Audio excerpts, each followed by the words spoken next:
kabagyan katentreman lan nampi berkah Wang Mahanasa. Mongko syarate nggih pinten-pinten syarat sing kula ajeng kula gayuh. Nek nganti desa niki kula tinggal, napa sing kula jangka ora bakal kasembatan. Semar, pripun? Kowe iki tekan Ngastina ming sedhela, ngono? Tekan Ngastina ming sedhela, ming matur ngesanipun anak Prabu Duryudana. Sinuwun kawontenanipun kados mekaten, menika wujudipun mekaten, menika wujudipun kados mekaten lan naminipun mekaten. Mergi menapa panjenengan ngimpi ing mekaten menika jalaran tegesipun artosipun mekaten. Ming kowe cukup ngono wis rampung, kowe njaluk bayar pira? Nggon momong kuwi njaluk bayar pira? Dijoli dhuwit pira kaya omong. Aja ming yutan, yen perlu miliar. Aja ming miliar, yen perlu triliun.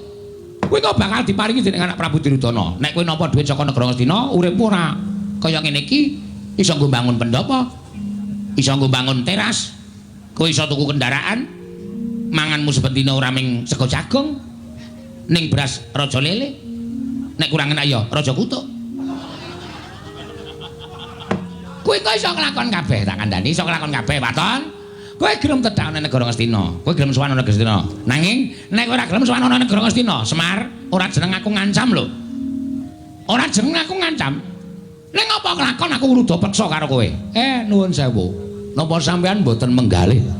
Enten mriki kathah lancur-lancur Pandhawa sing saguh mbelani kalian Semar. Oh, kowe ngendelke bocah-bocah iki. Kowe ngendelke nom-noman iki. Kowe ora melek apa Semar? Iki meng putu-putuku, iki meng putu-putuku. Selagine bapak-bapakne wae do wedi karo aku, do gila karo Bagawan Durna. Lah kok aku meng tok gegiro karo putu-putuku dhewe, karo anak-anak Pandhawa. Apa mbak nek aku wis ana anak Pandhawa iki aku wedi karo kowe? Oh, aku ora bakal gila karo kowe Semar. Nek kowe ora gelem, kowe tak rudha paripeksa Nayantaka.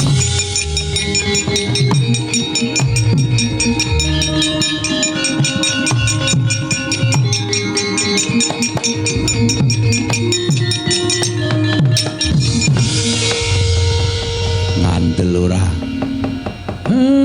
Bocah iki arep ngopo iki?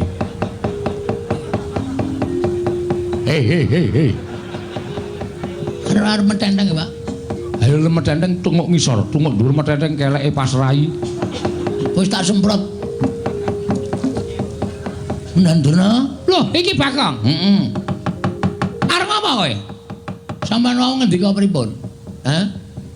Semar nek tekan negara Ngastina ajeng mangkahi pinten miliar? Pinten triliun? Sampeyan tahu wae Semar niku mata duwiten. Sampeyan tahu ngerti lho, Semar niku teng pundi-pundi njaluk bayar? Mboten. Semar niku ndongani sajen wae dikai dit ra gelem. Semar niku mimpin genduren wae disangoni ora gelem. Apike Semar teng mriki niki lho. Nang perkara negeske impen tok Semar terus njaluk duit miliar, duit triliun. Niku anggepe bapak kula niku mata duwiten wae piye? Heeh. Nang bapak kula niku duweni penemu, duweni jati diri ora gelem rawuh teng negara Ngastina niku sebabe bapak niku duwe gegayuhan. Inggih menika mbangun desa.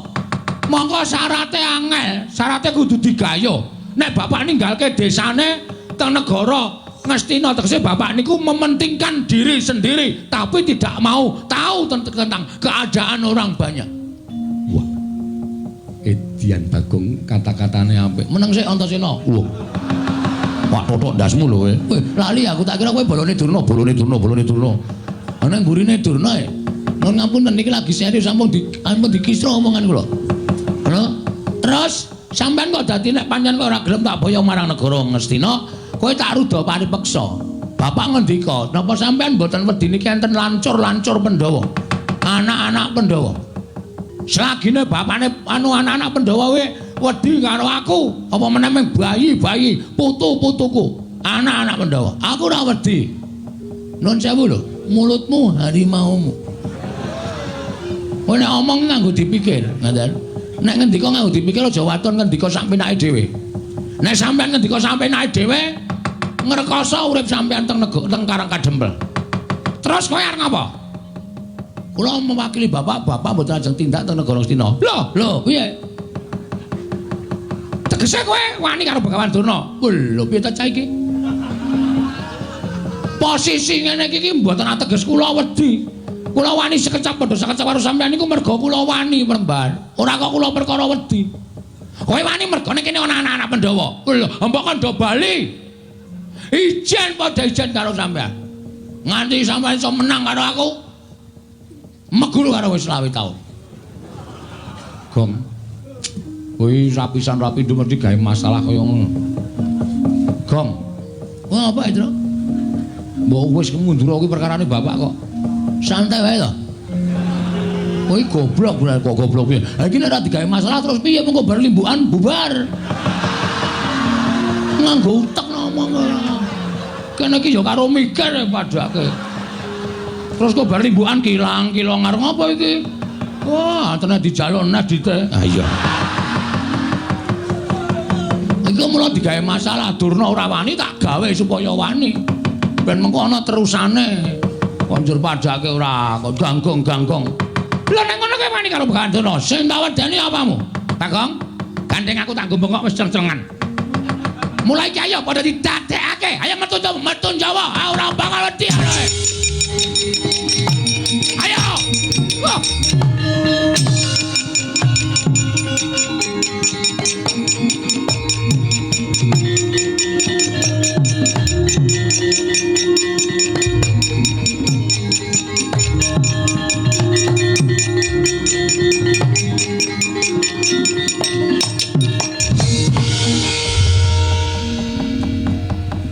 Ana tetembungan jagung bakarane.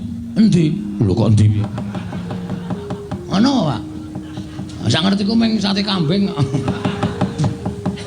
Wah, wis cilaka tenan. Kok cilaka piye? Durna wani, ayo tandangi. Kowe wis wani nantang Begawan Durna kuwi ana tembungan jagung bakarane tanggung perkarane. Saya tak takon karo Ndara Wisanggeni. Kowe arep takon apa, Bagong? Sampeyan mau rawuh mriki nak pun sendika mbelani bapak to?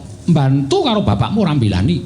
Lah saiki nek pancen bantu niku sampeyan kudu sago ngundurke Kurawa. Kusik. Aku mbantu le bangun lho, ora ana mbantu perkara liyane. Biar kowe ra. Nek Siwa Semar bangun desa aku mbantu, nek perkara liyane kon ngundurke Kurawa kuwi aku ora ana perkara karo pepundhenku Kurawa. Ya ora masalah wong aku ora tau weruh kowe perang kok. Kowe kisane mung modal lambe. Ya maju ora. Kaya inspektur rasane. Ndarantasena apa, Gong? Sampeyan bantu kali Semar to? Bantu mesti. Nek bantu mbok tulung Kurawa diundurke. Aku yo mung bantu ling bangun desa ora perkara kok tekan kene ora niat gelut. Aku usirku ndelok jagat iki supaya tentrem, ayem ora ana regejegan. Terus fungsine kula nantang Durna niku mau. Lho, sing nantang sapa? Kula. Kok sing temandang aku. Nek wani nantang wani nandangi. Ya, iya ora masalah. Oke. Kita wis do pidak jempol iki kita. Ndara Gatot Kaca. Nggih. Saman nate kemutan mboten? Perkara apa? Biyen jaman sampean dijedi teng Kawah Candra Dimuka? Iya. Niku asline sing ngentutke meng kula. Petruk ora wani tekan kawah, Gareng ora wani tekan kawah. Napa meneh Semar nek kena panas leleh. Sing tekan pinggiring kawah ngenteni Ndara Gatot Kaca jedul saka kawah niku mung kula. Apa mbiyen aku akon? Nggih mboten. Ora kewajibanmu to? Nggih. Ah terus kula tak takon, kewajiban sampean napa? Aku dadi satriyaning praja. Satriyaning praja kewajibane ngayomi para kawula negara Ngamarta. Karang Kadempel niku ke bawah ke perintah negari pundi? Ngamarta. Karang Kadempel lajeng diserang para Kurawa. Sampeyan pripun sebagai satriya? Mestine aku ngayomi. Mestine kudu ngoten. Iya. Kurawa kudu mundur tekan negara Astina. Iya. Dadi kewajibane sapa? Sing ning Karang Kadempel sapa? Kula kali bapak kali Petruk kali Gareng. Terus nek kowe masrahke perkara kabeh marang Garukaca, apa rampung perkara negara? Aku ngrampungi perkara negara Ngamarta durung rampung-rampung babahi perkara Karang Kadempel. Sing gedhe pangapuramu rampung ana dhewe. Duar. Dongaku kabul. Kowe ndonga apa, Truk? Asem e. Ndaran terjawab. Nggih. Sampeyan nggih mboten purun nabi kula. Ora terus terang bae ora. Wah, iki kok bloko banget ta iki. Iya, Bagong, awakku kesel tenan, Bagong. Nggih, Ndara Abimanyu sayangku, cintaku. Ndara Abimanyu. Opo, Bagong? Sampeyan tresno kali kula to? Tresno. Mbok kula dibantu. Bantu apa? Sak gedhagan iki aku mung iso bantu 150, Bab. Kok tekan dhuwit ta iki? Kula niku nantang para Sata Kurawa. Sing gedhe pangapuramu, Bagong, aku ra iso piye-piye. Kadang-kadang kudu ora mbelani, nek aku mbelani mesti aku dijothak, ora dijak dolan, ora dijak lunga. Oke. Iya. Jo kaya ngono ya iki. Bengi iki do ora ana sing bantu karo Bagong. Pak. Gandeng aku wis kadung nantang Durna. Isen aku mundur, Pak. Terus? Oh, njaluk pamit ya, Pak. Arep ndi? Methuke Kurawa, alakonane dhewe, wak ladenane dhewe, tak tandhane dhewe, Pak. Kok njewewek cangkeme? Ora ngematke ya cangkemku ki sariawan. Oh. Nek ngomong sero-loro ae, Pak. Mun jawab apa ya, Pak? Ya, sing ati-ati. Nek kowe mati kowe dadi kusuma bangsa. Matimu bakal dipendhem ning taman makam pahlawan.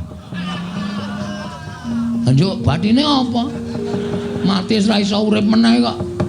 Ya Pak, nyuwun pamit ya. Ya sing ati-ati. Petro, kowe tega tenan karo aku? Aku lagi males, Gong. Lakonono dhewe. Nah aku mati lho, Tru. Ya mati awakmu dhewe kok aku bingung. Aku senengane glelengmu ora jamak-jamak. Nek ketanggur kene iki men tok rasake dhewe. Reng, apa? Nek aku mati aku ora nyaur utangmu, ora nyaur apa-apa tak ikhlaske, Gong. Edan. Aku ngimpi apa to ya bengi iki? Oh dadi kaya ngene kane, Pak, nyuwun pamit. Begawan Durna Kurawa iki Raden Minajingga. Ingkang sagung ngenjarat karo Esa Kurawa menyang dhewe.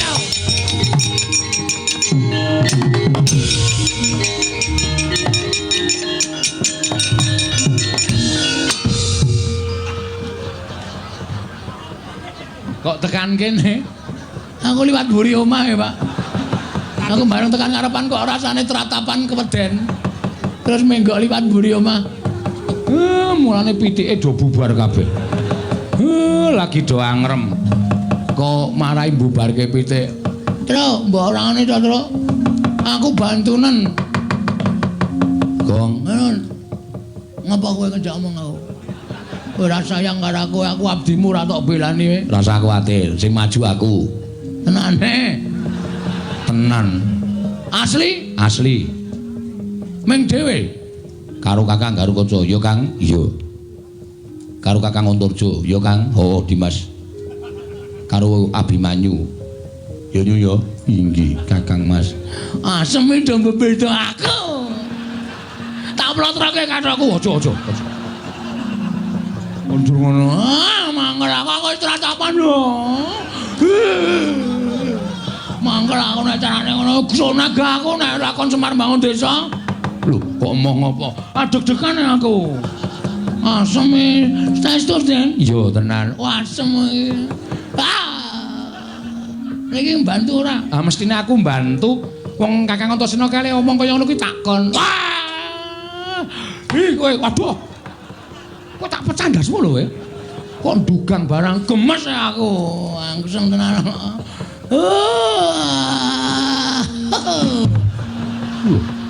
Kok jengkelit barang ora. Saking senengku. Enggak metu njaba enggak. Sampeyan metu njaba metu ndero. Ya ayo nek ngono metu njaba karo aku. Oh, bulane do seneng metu njaba ora masalah. Wah tak cocoki ndase Bagong omongane. Kowe ngapa? Kowe iki nek ngene iki asosiasimu sing elek, pikiranmu sing jorok, goblok kowe. Ora iso mencerna kata-kata kowe. Oh, petok. Kowe jenes kowe. Aku sengit karo kowe kok kaya wong-wong kaya kowe pikirane elek kaya ngene. Delok limboke terus pikirane elek kae porno kae, susune mencetot ngono kae. Kowe sing basa iki pikirane sing nonton. Wong kuwi keindahan kok. Ora, kowe menungsa ya ana wis sengit aku. Nggih, Den nggih? Iya. Metu kok? Iya. Ndara Bimanyu? Iya Bagong aja kuwatir tak belani. Ndara Kaca? Iya Bagong aja kuwatir tak belani.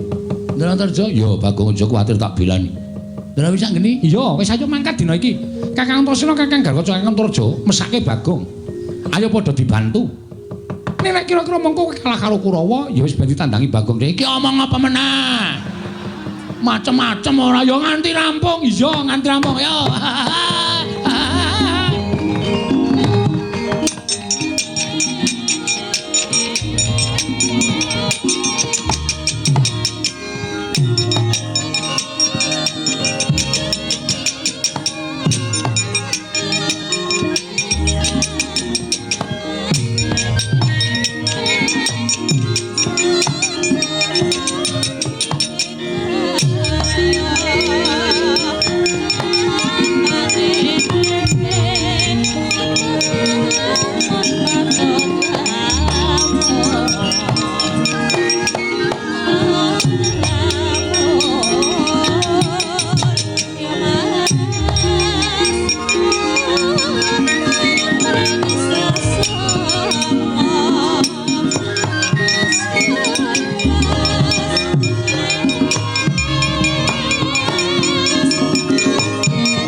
Ndara-ndara sedo metu kok kowe tengok nang kene. Aku sing ndek kewajiban Reng. Kewajiban apa? Iki kewajiban mikir engko bar perang adegane apa. Oh iya. Ya wis nek ngono ya dipikir sik. Heeh. Aku engko tak ora metu sik ya. Ya men perang sik. Heeh. Ya Pak ya tak ya Pak. Nang ndi? Manut. Sing sarean mau nang ndi? Kowe. Kok tak pecah sirahmu lho kowe. Aku iki senengane nek yo masuk ke dalam simbok wis olah-olah. Iya, iya. Seafood. Iya, iya. Kerang, ora doyan kowe kerang ta, Pak? Ra iso le ngonceki to kowe? Hah. Ora perkara ra iso le ngonceki, nggo mamah ki wis ra iso. Cangkeme ganti. Wedhus ora. Kerang ra doyan. Kowe iki disuguh apa-apa ora tau gelem rapi. Seafood ra doyan. Sate kowe ya ora tedas. Aku ki senengane ndok setengah mateng. Oh ya ngenteni sesuk-esuk. Ora angel modar lho, Gong. Nah aku sok setengah mateng terus, Pak. Ndok pitikku maksudnya. Engko tak gaweke ya Pak, gane sayang karo kowe. Ayo mlebu iki selak blandang wektune ayo gek. Bojone Bagong iki kon limbukan karo bojone Gareng. Men padha nglipur sanggaring para lenggah. Sangu gendeng apa, Pak? Sak karepmu, sing gampang-gampang wae. Apa, Gong? Jadilan. Lho. Oh, bapak mundur ngejaluk jadilan ora. Santi mulya kesenane bapak-bapak ya. Men kabeh warga padha sesanti kamulya-mulya iki ya rukun ya tentrem ya ayem ya manunggal. Ha ta, Pak? Wis gek dunekke dibukani bonang. Kilule demlong kuwi gugur gunung. Kuwi senengane obo pelok nyuwara pelok barang sampe nake dhewe ra. Ya mangga dados.